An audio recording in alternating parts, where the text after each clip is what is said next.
Doctor Sarvepalli Radhakrishnan Bharat के सबसे पहले उपराष्ट्रपति और दूसरे राष्ट्रपति थे। वे भारतीय संस्कृति के संवाहक तथा प्रख्यात शिक्षाविद और महान दार्शनिक थे। डॉक्टर सर्वपल्ली राधाकृष्णन जी को सन 1954 में भारत सरकार ने भारत के सर्वोच्च सम्मान भारत रत्न से अलंकृत किया। उनका जन्मदिन ही भारत में 5 सितंबर को शिक्षक दिवस के रूप में मनाया जाता है।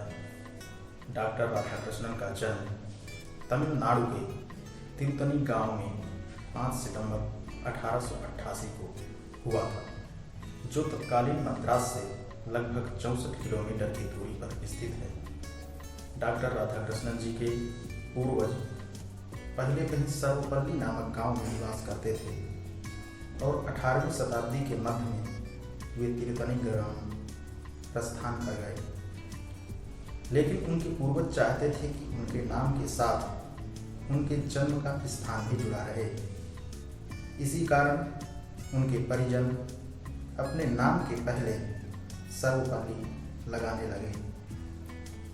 उनके पिता का नाम सर्वपल्ली वीरास्वामी और माता का नाम सीता अम्मा था।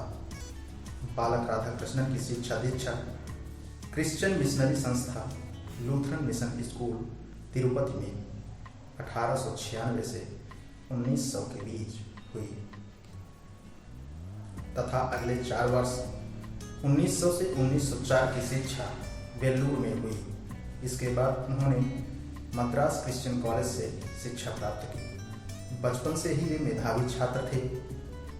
इन 12 वर्षों के अध्ययन काल में राधाकृष्णन ने बाइबल के महत्वपूर्ण अंश भी याद कर लिए थे। इसके लिए उन्हें विशिष्ट योग्यता का सम्मान प्रदान किया गया था। इस काल में इन्होंने स्वामी विवेकानंद और वीर सावरकर का भी अध्ययन किया।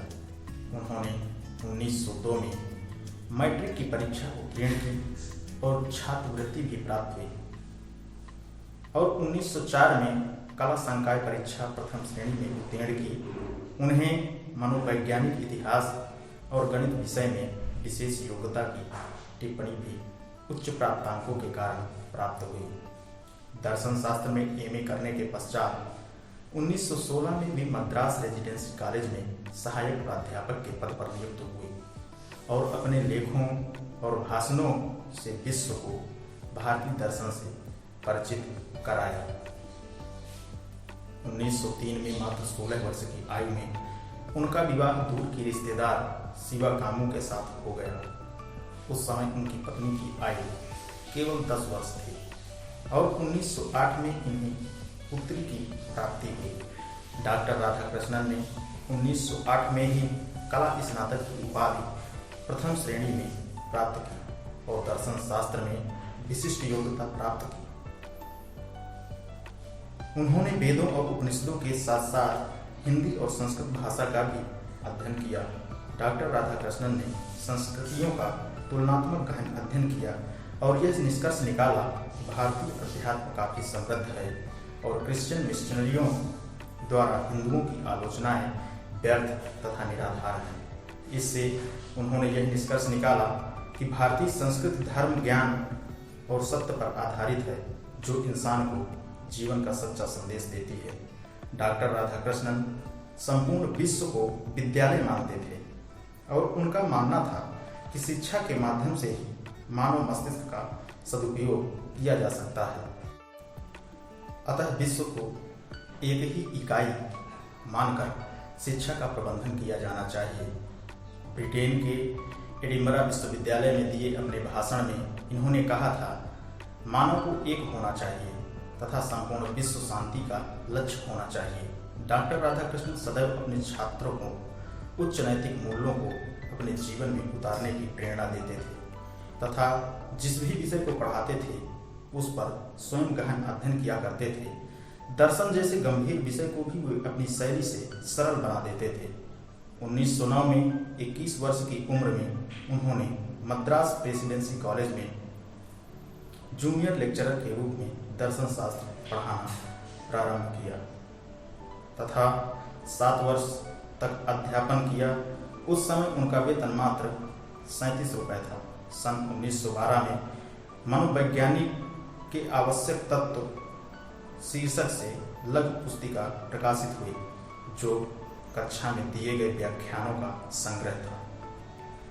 1928 में इनकी मुलाकात पंडित जवाहरलाल नेहरू से उस समय हुई जब वे कांग्रेस पार्टी के वार्षिक अधिवेशन में सम्मिलित होने कलकत्ता आए हुए थे। डॉक्टर राधाकृष्णन 1931 से 1936 तक आंध्रा विश्वविद्यालय के वाइस चांसलर रहे। ऑक्सफोर्ड यूनिवर्सिटी में 1936 से 1952 तक प्राध्यापक रहे। कलकत्ता विश्वविद्यालय के अंतर्गत आने वाले जॉर्ज पंचम कॉलेज के प्रोफेसर के रूप में 1937 से 1941 तक कार्य किया। सन 1939 से 1948 तक काशी विश्वविद्यालय के चांसलर रहे। 1953 से 1962 तक दिल्ली विश्वविद्यालय के चांसलर रहे। 1946 में यूनेस्को में भारतीय प्रतिनिधि के रूप में अपनी उपस्थिति दर्ज कराई। 1952 में सोवियत संघ के आने के बाद डॉक्टर राधाकृष्णन उपराष्ट्रपति निर्वाचित हुए। संविधान के अंतर्गत उपराष्ट्रपति का नया पद सृजित किया गया था। पंडित जवाहरलाल नेहरू इस पद के लिए डॉक्टर राधाकृष्णन का चयन करके लोगों को चौंका दिया था। डॉक्टर राधाकृष्णन भारत के द्वितीय राष्ट्रपति के रूप में भी निर्वाचित हुए। डॉक्टर सर्वपल्ली राधाकृष्णन के जन्मदिन 5 सितंबर को शिक्षक दिवस के रूप में मनाया जाता है। इस दिन भारत सरकार द्वारा देश के सर्वश्रेष्ठ शिक्षकों को पुरस्कृत किया जाता है। 1931 में ब्रिटेन सरकार द्वारा डॉक्टर राधाकृष्णन को सर की उपाधि प्रदान की गई, लेकिन स्वतंत्रता प्राप्ति के पश्चात उसका औचित्य समाप्त हो चुका था। जब वे उपराष्ट्रपति बने तब स्वतंत्र भारत के प्रथम राष्ट्रपति डॉक्टर राजेंद्र प्रसाद ने 1954 में उन्हें उनकी महान दार्शनिक उपलब्धियों के लिए देश के सर्वोच्च सम्मान भारत रत्न से सम्मानित किया।